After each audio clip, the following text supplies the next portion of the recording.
'ఖలీఫా' అనే మూవీ ఎలా ఉంది అన్న దాని గురించి ఇప్పుడు మనం మాట్లాడుకుందాం. Hello all this is Anshul from Flick Verdict. ఈరోజు మనం 'ఖలీఫా' అనే మూవీ రివ్యూ గురించి మాట్లాడుకుందాం. Starring 'Prithviraj Sukumaran', 'Malavika Sharma' etcetera in lead roles. Directed by Vysakh. First of all movie ఎలా ఉందంటే కొన్ని పార్ట్స్ వరకు మాత్రమే నాకు ఈ సినిమా నచ్చింది. అది తప్పిస్తే ఇట్ అట్టర్‌లీ డిసప్పాయింటెడ్ మీ అని చెప్తాను గైస్. ఆమిర్ అలీ ఒక టెక్స్టైల్ షాప్‌కి ఓనర్‌గా ఉంటాడు. ఈ టైంలో వాళ్ళ నాన్న ఒక కేస్‌లో ఇరుక్కొని జైలుకెళ్తాడు. వాళ్ళ నాన్న జైలుకెళ్ళిన తర్వాత తనకి వాళ్ళ ఫ్యామిలీ బ్యాక్‌గ్రౌండ్ గురించి కొన్ని షాకింగ్ ట్రూత్స్ అనేవి తెలుస్తాయి. ఇప్పుడు గోల్డ్ స్మగ్లింగ్‌కి, ఆమిర్ అలీకి ఎలాంటి కనెక్షన్స్ ఉన్నాయి, తన ఫ్యామిలీ బ్యాక్‌గ్రౌండ్ ఎలాంటిదన్నదే ఈ సినిమా బేసిక్ ప్లాట్. సో, ఇది 'పృథ్వీరాజ్ సుకుమారన్' సినిమా కావడంతో 'మోహన్ లాల్' కూడా ఉన్నారని చెప్పారు. సో, దానివల్ల ఈ సినిమాకెళ్ళాను. నెక్స్ట్ వైశాఖ్ గారి డైరెక్షన్. అదే 'మన్యంపులి' అట్లాంటి సినిమాలు డైరెక్ట్ చేశారు కదా! ఆయనే సినిమా డైరెక్టర్. సో, దాని మీద ఈ సినిమాకెళ్ళాను. బట్ స్టార్టింగ్ ఇంట్రడక్షన్ సీన్ నుంచే నెమ్మదిగా నాకు ఎక్స్‌పెక్టేషన్స్ తగ్గుతూనే ఉన్నాయి నాకు. ఎక్కడా పెరగలేదు. అంటే ఎక్కడ కూడా స్టార్టింగ్ నుంచే స్క్రీన్ ప్లే సరిగ్గా రాసుకోలేదన్న విషయం మనకు అర్థమైపోద్ది. స్టార్టింగ్ 5, 10 నిమిషాల్లోనే ఎక్కడో తేడా కొడుతుంది సీన అన్న రేంజ్‌లోనే ఉంటది.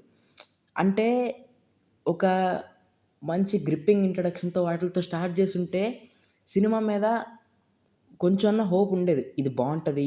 ఈ బిట్ చేయొచ్చు అన్నదుంటది. బట్ ఈళ్ళు స్టార్టింగ్ నుంచి ఏం చేశారంటే, స్టార్టింగ్ నుంచే సినిమా మీద విరక్తి పుట్టేలా చేశారీళ్ళు. అదొకటి main. And also that two స్టార్టింగ్‌లో వచ్చే ఒకటి కూడా ప్రెడిక్టబుల్‌గానే ఉండింది. అంటే ఆల్రెడీ ఆలోచించాను. యాహ్! అది అది కరెక్టే అయింది. ప్రెడిక్టబుల్‌గా అనిపించింది ఆ సీక్వెన్స్. ఇంకా ఆ సీక్వెన్స్ అయిన దగ్గర నుంచి ఇంక సినిమా ఉంటది. ఎక్కడికో తీసుకెళ్ళాలనుకుంటారు. ఎక్కడికో తీసుకెళ్తారు.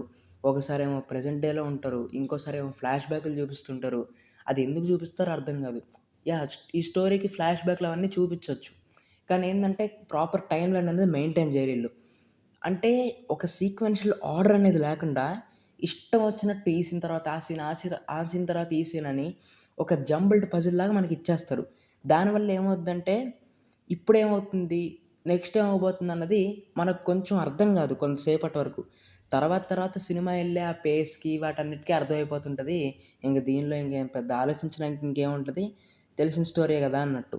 మొన్నే రీసెంట్‌గా 'కాట్టాలన్' అనే సినిమా వచ్చింది. అది ఐవరీ టస్క్ మీద ఆ స్మగ్లింగ్ మీద ఉంటది ఆ సినిమా. అది గూడా ఒక చండాలమైన సినిమానే. ఇది ఓకే. దానికంటే కొంచెం బెటరే. బట్ ఇది గూడా నిజంగానే డిసప్పాయింట్ చేసిందని చెప్తా ఈ సినిమా గూడా. అసలా ఫస్ట్ హాఫ్‌లో చెప్పుకోదగ్గినవి ఏమీ లేవు. మెయిన్‌లీ ఫస్ట్ హాఫ్‌లో ట్రాక్ ఉంటది చెప్పడం మర్చిపోయాను. లవ్ ట్రాక్ ఉంటది హీరో, హీరోయిన్ మధ్య. ఒక పాట. ఒక్క పాటలోనే ఇద్దరు లవ్ ట్రాక్ అయిపోద్ది. అది ఏందో నాకు అర్థం కాల. ఈ మధ్య కాలంలో చూసిన వింతది. నిజంగా ఎంత ఇల్లాజికల్ అనిపించిందంటే, అది ఈ సినిమా తొందరగా అవగొట్టాలన్నట్టు చేశారు. అసలు ఒక కనెక్టివిటీ అనేది లేదు. ఎస్టాబ్లిష్‌మెంట్ అనేది లేదు. ఏమీ లేదు. పూర్ అంతా. ఇంకలాగే రొటీన్ కమర్షియల్ ఎలిమెంట్స్‌తో, స్లో మోషన్ షాట్స్‌తో, బిల్డప్ షాట్స్‌తోనే లాగాడింక ఫస్ట్ హాఫ్.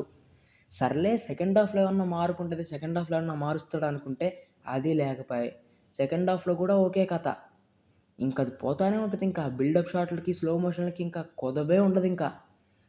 ఇంక ఎళ్తా ఉంటుంది సినిమా. ఈడు బిల్డప్ షాట్‌లు పడుతుంటాయి. ఎందుకు పడతాయో అర్థం కావు. ఇంకొన్ని క్యారెక్టర్‌లుంటాయి మధ్యలో చిరాకు తెప్పిస్తుంటాయి లిటరల్లీ. వాటిని బాగా యూజ్ చేద్దాం, సినిమాలో మంచి పొటెన్షియల్ ఉన్న క్యారెక్టర్‌లుగా పెడదాం అనుకున్నారు గానీ, బట్ అన్‌ఫార్చునేట్‌లీ మిస్‌ఫైర్ అయ్యేవన్నీ. ఏది కూడా సరిగ్గా వర్కౌట్ కాల. ఇన్‌ఫాక్ట్ ఆ క్యారెక్టర్స్ వచ్చినప్పుడు ఏంటంటే ఒక చిరాకనేది వస్తుంటది. అరేయ్! ఎందుకొచ్చార్రా నాయన ఈళ్ళందరి మధ్యలో అన్న ఫీలింగ్ వస్తుంటది.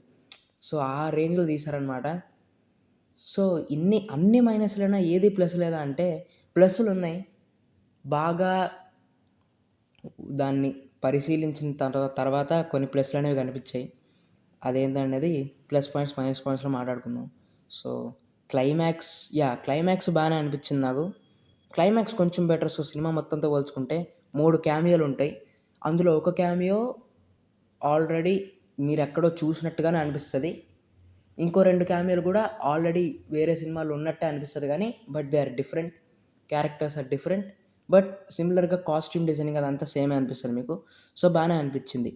ఇది యాక్చువల్లీ ఓన్లీ 'ఖలీఫా' కాదిది. 'ఖలీఫా ద రూలర్' ఇది. దీనికి మళ్ళీ పార్ట్ 2 గూడా ఉంది. పార్ట్ 1 భరించలేకపోయారా నాయన మళ్ళా పార్ట్ 2ఆ?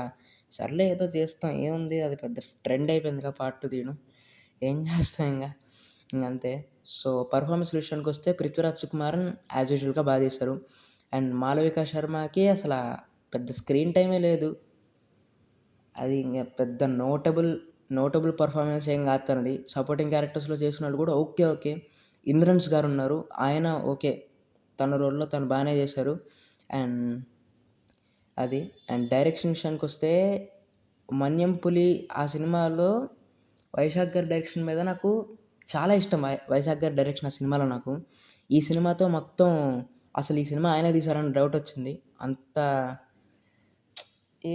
అంత ఆక్వర్డ్‌గా అనిపించింది ఈ సినిమా చూసినప్పుడు నాకు. అండ్ బ్యాక్‌గ్రౌండ్ స్కోర్ విషయానికొస్తే 'కాటలన్' సినిమాలో రవి బస్రూర్ వాయించాడు. ఇందులో జేఎక్స్ బిజా వాయించాడు. ఇంగదే వాయించడమే ఇంక పని. ఏదో కొడతానే ఉన్నాడు. బట్ 'కాటలన్' కన్నా కూడా ఇది బానే ఉండిందిలే. 'కాటలన్‌లో' అది మరీ ఘోరం అది. వామ్మో! సో, ఈ సినిమాలో ప్లస్ పాయింట్స్ విషయానికెళ్ళిపోతే పెర్ఫార్మన్స్‌లో ఓకే. అందరూ బానే చేశారు. పర్లేదనిపించింది. యాక్షన్ బ్లాక్స్ కొన్ని చాలా ఓకే. బానే అనిపించినాయి. They were well choreographed. So, క్లైమాక్స్‌లో వచ్చే 3 క్యామియోస్ కూడా బానే అనిపించింది. అక్కడక్కడ మ్యూజిక్ గూడా సినిమాలో బానే అనిపించింది. మైనస్ పాయింట్స్‌లోకెళ్ళిపోతే ఫస్ట్ హాఫ్ పిచ్చ లాగు. సెకండ్ హాఫ్ పిచ్చ లాగు. క్యారెక్టర్స్ మధ్య ప్రాపర్ ఎస్టాబ్లిష్‌మెంట్ అనేది ఉండదు. ప్రాపర్ కనెక్టివిటీ అనేది ఉండదు. సాంగ్సా బాలేవు. ప్రీ ఇంటర్వెల్‌లా రొటీన్ కమర్షియల్ స్టైల్‌లో ఎళ్తా ఉంటుంది. సో, ఇంకా చాలా ట్రాక్స్ ఇన్‌కంప్లీట్ ఫీలే ఇచ్చినాయి. ఎక్కడ గూడా పెద్ద ప్రామిసింగ్‌గా గానీ, కన్విన్సింగ్‌గా గానీ అనిపిచ్చదు. సో, అది బాధ. సో, నావెల్టీ ఎక్కడ లేదు సినిమాలో. ఇంతకుముందు చూసినట్టే ఉందది. అంతే ఇంకా. సో, ఈ సినిమాకి నేనిచ్చే రేటింగ్ 2/5. అంటే నా వర్డిక్ట్ బిలో యావరేజ్. సో, 'ఖలీఫా' సినిమా చూడొచ్చా లేదా అంటే, లాస్ట్‌లో వచ్చే 3 క్యామియోల కోసం, కొన్ని యాక్షన్ సీక్వెన్స్‌ల కోసం చూడొచ్చు తప్ప, ఇంక ఈ సినిమాని చూడకండి. సో, ఇంగంతే గైస్. Thank you.